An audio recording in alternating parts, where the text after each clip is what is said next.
With more staffing and funding, the new 988 Suicide and Crisis Lifeline has been able to answer more calls. It's not all, though. News 8's Jonathan Fong joining us live in studio. And Jonathan, what other technology is helping these workers connect to those in need?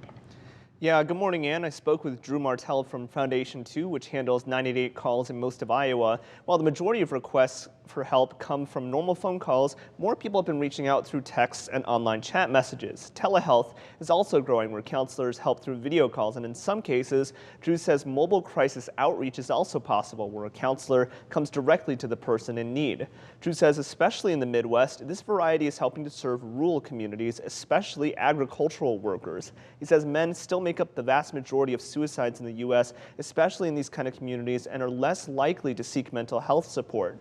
Drew says the reasons behind this are complex, but have to do with stigma towards mental health concerns and also the lack of access to proper care.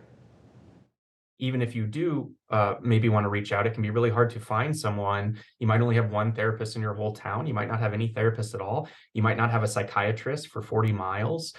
So there are a lot of barriers around making those connections that range from stigma to simply having access.